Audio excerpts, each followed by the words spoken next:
지난 시간에 함께 나눈 말씀을 복습하고자 합니다.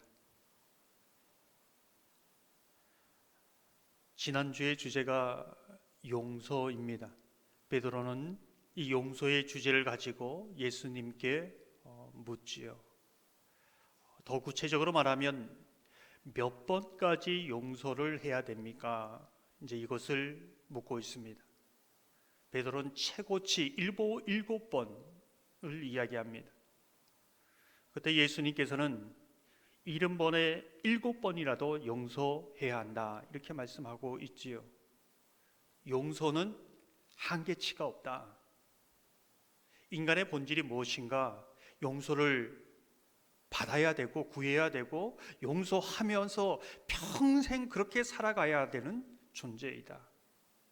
이 한계를 두고는 살 수 없는 것이다. 이제 이렇게 말씀하고 있는 것입니다.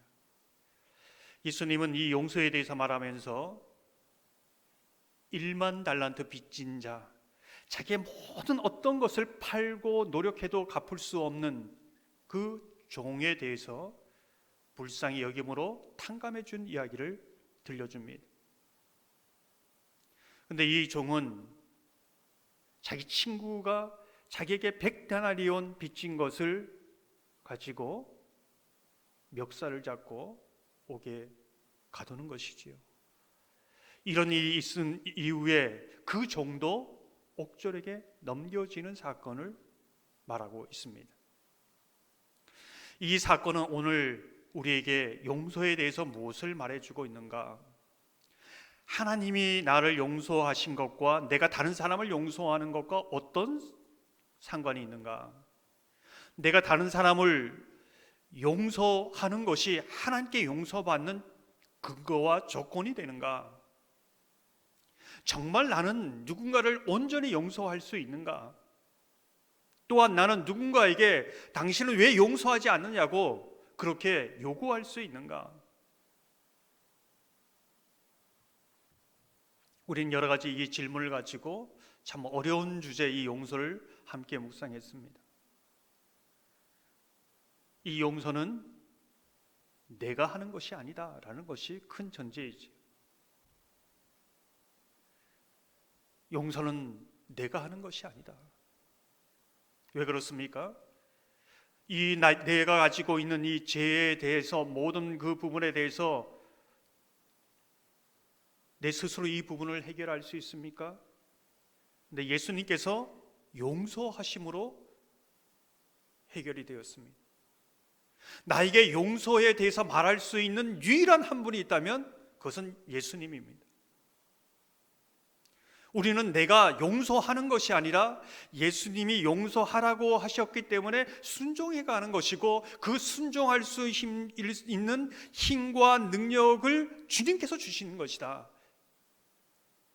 그래서 용서는 내가 하는 것이 아니고 주님이 우리를 통해 하시는 것이다. 이것을 볼 수 있는 것이지요. 내가 할 수 없습니다. 요한일서 3장 13절 15절을 함께 나누었지요. 형제들아, 세상이 너를 미워하여도 이상히 여기지 말라. 우리는 형제를 사랑함으로 사망에서 옮겨 생명으로 들어간 줄을 알거니와 사랑하지 아니하는 자는 사망에 머물러 있느니라. 그 형제를 미워하는 자마다 살인하는 자니 살인하는 자마다 영생이 그 속에 거하지 아니하는 것을 너희가 아는 바라. 형제를 내가 용서해서 내가 용서했기 때문에 내가 영생을 얻었구나, 그것이 아니라는 것이죠. 주님께서 나를 통해서 용서하는 마음을 주시고 사랑하는 마음을 주시고 주님께서 내 안에 역사하시는 그것을 보면서 주님이 내 안에 계시는구나, 내가 주님의 사람이구나, 주님의 생명이 내 안에 있구나, 그것을 깨닫는다는 것이지요. 그것을 통해서 내가 정말 영생을 얻은 것을 알게 된다는 것입니다. 우리가 자녀를 용서할 때 몇 번이나 제한을 두지 않습니다. 아파하면서도 끝없이 용서합니다. 근데 그 모든 것도 한계가 있는 것이요. 근데 그 부모의 사랑을 넘어서는 영원한 사랑으로 용서하는 그 십자가의 사랑, 그 예수님의 사랑이 있기 때문에 우리는 염치 없지만 오늘도 예수님을 향하여 달려나갈 수 있는 것이지요. 오늘 본문은 저와 여러분이 너무나 잘 아는 부자 청년 이야기입니다. 이 이야기는 저와 여러분에게 무엇을 말해주고 있는가? 물질, 부와 구원의 문제에 대해서 다루고 있다, 이렇게 볼 수 있습니다. 부자, 물질하고 이 구원의 문제가 어떤 상관이 있는가, 이제 이것을 함께 생각해 보고자 합니다. 오늘 어떤 한 청년이 예수님께 나와 무릎을 꿇고 이렇게 묻습니다. 내가 무슨 선한 일을 하여야 영생을 얻을 수 있습니까? 마태복음에서는 오늘은 어떤 사람이지만은 누가복음에는 관리입니다. 지금으로 보면 돈도 많고 부자일 뿐만 아니라 세상적으로도 굉장한 명예를 가진 사람이다, 이렇게 볼 수 있습니다. 뿐만 아니라 예수님에게 영생의 문제를 가지고 나올 정도로 다른 사람들이 볼 때 정말 신실한 크리스찬이다, 이렇게 이제 볼 수 있는 것이지요. 가장 모델적인 사람, 야, 나는 정말 신앙 그리스도인은 모델 바로 이런 사람이야 할 때 이 부자 청년이지요. 근데 여기에 함정이 있다는 겁니다. 이 청년의 모습은 저와 여러분에게 무엇을 말해주고 있는가? 어쩌면 세상적으로 모든 것을 갖고 있어도, 교회에 와서 모든 사람이 정말 신실한 하나님의 사람이라 말한다 할지라도 내면 깊은 곳에는 구원의 문제, 영생의 문제, 정말 오늘 밤 나를 불러도 천국에 갈 수 있는가라는 죄의 문제, 이 부분에 대해서 갈등하고 있다는 것입니다. 충분히 그럴 수 있다는 겁니다. 이 부자 청년이 그때만 있는 것이 아니라 오늘 교회 안에도 있다는 것을 말해주고 있습니다. 정말 누가 보아도 열심을 내고 신실하고 저 사람이 정말 그리스도인이라 말하지만 이 문제를 가지고 있을 수 있다, 이것을 말해줍니다. 우리가 놓치지 말아야 될 것은 이 청년은 모든 사람들이 부러워하고 그렇게 모델로 삼고 있기 때문에 사람에게 말할 수 없는 겁니다. 이 청년은 예수님께 나와 영생을 어떻게 얻을 수 있습니까? 라고 물을 때 선한 일을 하여야, 이렇게 말하고 있습니다. 무슨 뜻일까요? 자기 속에 있는 이 갈등, 고민, 해결되지 않은 공허함, 그것을 좀 해결해 보려고 많이 열심히 좋은 일을 많이 했던 것 같습니다. 선한 일을 많이 했던 것 같습니다. 그런데 그렇게 하면 할수록 그 속에 불안감이 있습니다. 두려움이 있습니다. 어느 수준까지 내가 선을 행해야 되고 어디까지 내가 좋은 일을 해야 되는가, 이 정도면 하나님께서 인정해 주실까? 불안과 공허함이 있는 것이죠. 우리 속에도 정말 은혜에 감격해서 막 헌신하고 봉사하기도 하지만 이 공허함을 어쩔 수 없어서 선한 일을 많이 하고 어떤 일을 많이 함으로 이 부분을 채우려고 하는데, 그럴수록 이 공허함은, 불안감은, 두려움은 더 커질 수 있다, 이것을 말해주고 있습니다.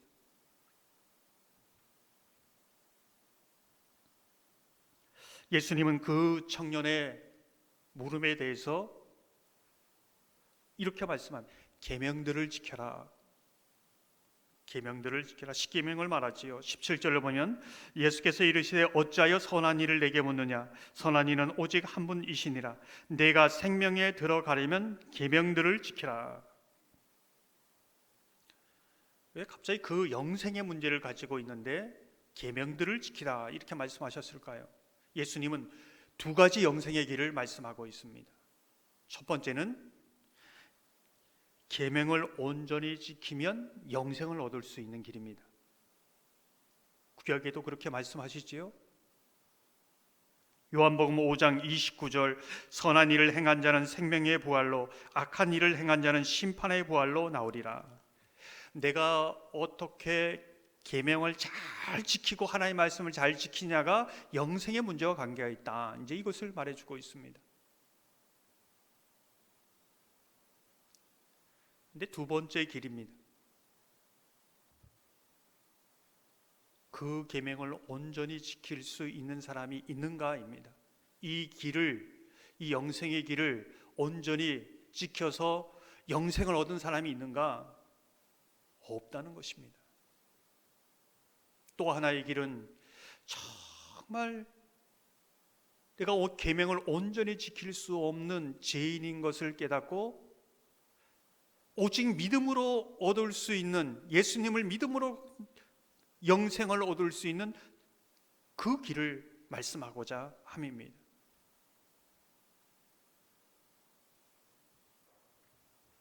그 청년은 예수님께 이렇게 묻습니다. 어떤 계명을 말씀하시는 겁니까? 예수님은 십계명 가운데 이웃사랑의 계명을 말씀하십니다. 그때 청년은 예수님께서 기대했던 그 답변과는 전혀 다르게 내가 온전하게 다 지켰다, 이렇게 말씀하고 있습니다. 예수님은 정말 너가 온전하게 완벽하게 지켰냐? 그러면서 한 가지 제안을 하고 있습니다. 마태복음 19장 21절을 보면 예수께서 이르시되 내가 온전하고자 할진대 가서 내 소유를 팔아 가난한 자들에게 주라. 그리하면 하늘에서 보화가 내게 있으리라. 그리고 와서 나를 따르라 하시니. 왜 예수님께서 청년에게 이 요구를 했을까? 사마리아에 있는 수가성 여인에게 내 남편을 데리고 오라 라는 질문, 그 핵심 질문이지 않습니까? 오늘 내 소유를 팔아 가난한 자들에게 주라. 오늘 이 부자 청년에게 가장 핵심적인 질문이지요. 내 소유를 팔아. 예수님을 믿는다고는 했지만 자기의 소망, 안전, 내 미래, 나의 평안, 이 모든 것의 근거가 어디에 있느냐? 내가 가진 소유에 있다는 것입니다. 그것을 예수님은 알고 있습니다. 내가 예수님을 열심히 믿고 신앙생활 하는데, 근데 그 내면은 깊은 곳을 파헤쳐 보면은 예수님은 소망입니다, 내 의지입니다, 내 구원입니다 말하지만 사실은 그 깊은 곳에 그래도 돈이 있어야지, 돈 없이 어떻게 살아? 돈이 모든 안정과 평안과 모든 것에 이 기초가 되어 있는 겁니다. 이것을 예수님께서 드러내신 것이죠. 예수님의 질문은 얼마든지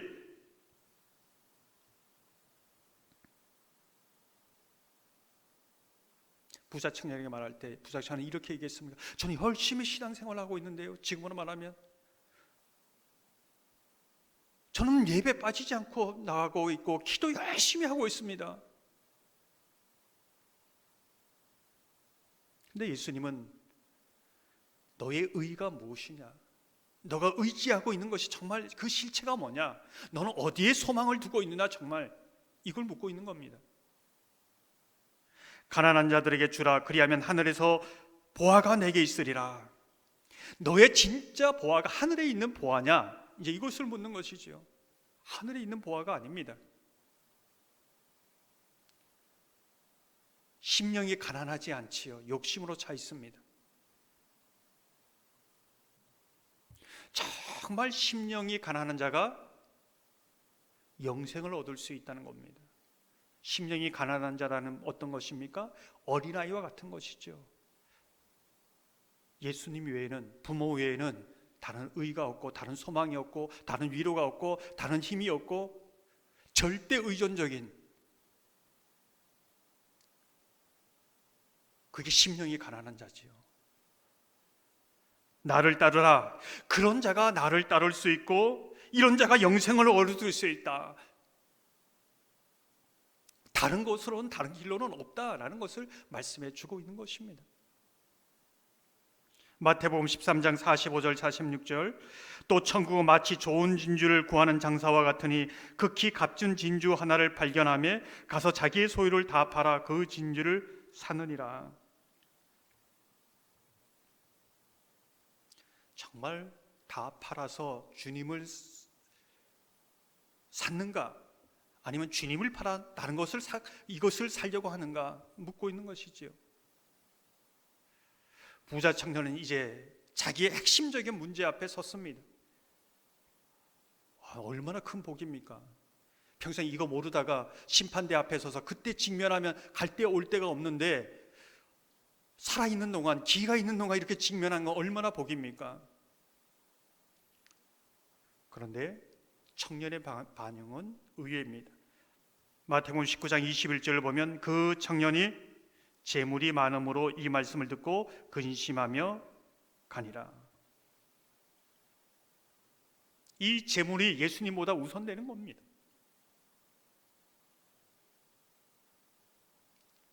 나에게 예수님보다 우선되는 것은 이게 재물이 아닐 수도 있습니다. 건강일 수도 있고 자녀일 수도 있고 나의 미래일 수도 있고 다른 어떤 것일 수 있습니다. 제가 종종 말씀드리지요. 이게 예수님보다 우선되면 이것을 위해서 예수님이 필요하고 예수님의 도움이 필요하고 이것이 다 하면 예수님은 언제든지 버릴 수 있는 것이죠. 모든 것이 이것을 위해서 움직이는 겁니다. 마가복음에서는 예수님이 부자 청년에게 말하는 것을 이렇게 표현합니다. 마가복음 10장 21절을 보면 예수께서 그를 보시고 사랑하사 이르시되 내게 아직도 한 가지 부족한 것이 있으니, 읽은 구절을 보면 한 가지 부족한 것이 있다 이렇게 말씀하고 있습니다. 무슨 뜻일까요? 한 가지가 부족하면 모든 것이 부족한 것이다 이런 의미입니다. 또 다른 의미로 보면 내가 저 사람하고 비교해 보니까 한 9가지는 저 사람보다 나아요.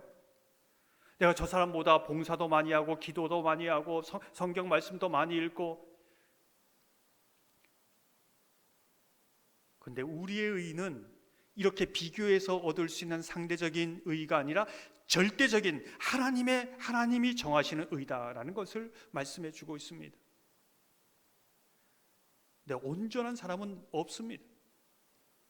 다 죄인입니다. 다 이 한 가지는 부족합니다.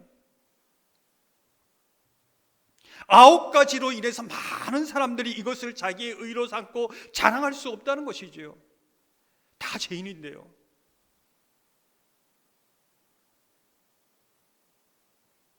종종 말씀드리지만은 어떤 두 연인이 공원에 데이트를 합니다.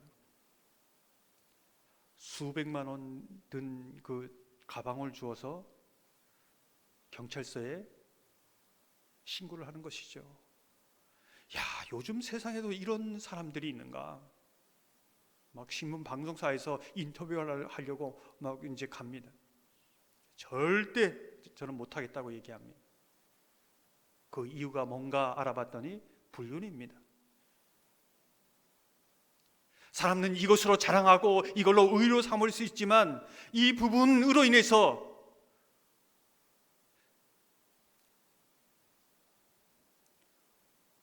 모든 사람의 온전함이라는 것은 없는 것이지요. 한 가지가 부족하면 모두가 부족한 것이고 우리 죄의 속성이 다 그렇다는 겁니다. 예수님은 청년이 근심하며 돌아가는 모습을 보고 제자들에게 이렇게 말합니다. 마태복음 19장 23절에서 25절을 보면 예수께서 둘러보시고 제자들에게 이르시되 재물이 있는 자는 하나님의 나라에 들어가기가 심히 어렵도다 하시니 제자들이 그 말씀에 놀라는지라. 예수께서 다시 대답하여 이르시되 얘들아 하나님의 나라에 들어가기가 얼마나 어려운지 낙타가 바늘기로 나가는 것이 부자가 하나님의 나라에 들어가는 것보다 쉬우니라 하시니. 부자가 천국에 들어가는 것은 거의 불가능하다 이 말씀을 하고 있습니다. 근데 정말 이렇게 이 말씀일까요? 그렇다면 부자의 기준은 무엇일까? 한 10억 이상을 가진 사람을 부자로 할 수 있을까? 그럼 부자면 천국에 들어가지 못하는 건가? 여러분은 어떻게 생각하십니까? 사실 성경을 보면 아리마대 요셉 같으면 부자입니다. 세상적인 명예도 가지고 있습니다. 그러나 하나님의 나라를 기다리는 자지요. 이 사람이 부자이냐 가난한 사람이냐 그걸 얘기하는 것이 아니라 정말 심령이 가난한 자냐, 하나님께 소망을 두고 하늘나라의 보화에 소망을 두고 살아가는 자인가, 이것을 묻고 있는 것입니다.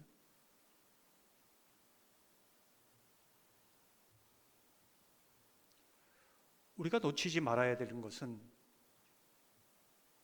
부자 청년이 지금까지 자신은 정말 인정받고 신실한 존경받는 사람이었습니다. 이제 예수님은 뭐라고 얘기하시냐면 지금 여기서부터 다시 시작해라. 초신자 마음으로 다시 시작해라. 이 말씀입니다. 근데 그렇게 할 수 없다는 거죠.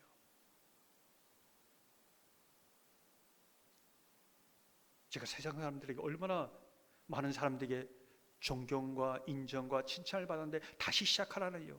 사람들이 저보고 뭐라고 하겠습니까? 요한복음 21장 17절을 보면 제자들이 성경 말씀에 주의 전을 사모하는 열심히 나를 삼키리라 한 것을 기억하더라. 바리새인과 서기관들이 왜 예수님을 십자가에 못 박았습니까? 지금까지 자기가 쌓아온 사람들의 인정과 칭찬과 존경을 포기하지 못해서 예수님을 십자가에 못 박은 겁니다. 주님, 이거 하나만은 안 됩니다. 이거 포기할 수 없습니다. 예수님이 저한테 얘기해도 이건 안 됩니다. 이 한 가지를 정말 나를 믿고 맡길 수 있느냐? 이것을 묻는 것이죠. 이 한 가지가 무엇이냐?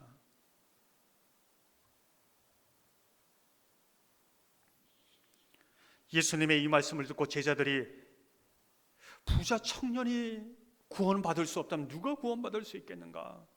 이 질문을 합니다. 예수님이 이렇게 대답하시죠. 마태복음 19장 26절을 보면 예수께서 그들을 보시며 이르시되 사람으로는 할 수 없으나 하나님으로서는 다 하실 수 있느니라. 구원, 앞에 용서의 부분도 사람으로는 불가능하다. 근데 하나님은 다 하실 수 있다. 사람의 노력으로 열심히 무엇인가를 하려고 하는 것은 불가능하다는 것이죠. 근데 사람으로서는 할 수 있습니다. 하나님으로서는 할 수 있는 것이죠. 우리의 온전한 불완전한 투성, 모든 어떤 것을 해도 채워줄 수 없는 그 의, 하나님은 예수 그리스도의 십자가의 그 은혜의 의로 모든 것을 완전하게 온전하게 채워주신다는 것을 말씀하고 있습니다. 부자라도 그 낙타 바늘귀에 들어갈 수 없는데 그 부자가 회개하고 예수 그리스도를 나의 진정한 소망으로 삼을 때에 바늘귀로 들어가는 기적을 하나님이 행하시겠다는 겁니다. 하나님이 하실 수 있습니다.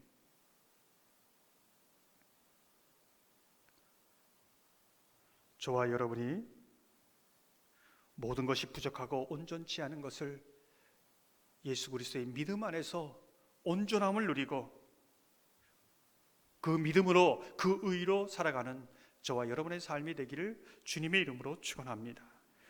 이 시간 말씀을 생각하면서 406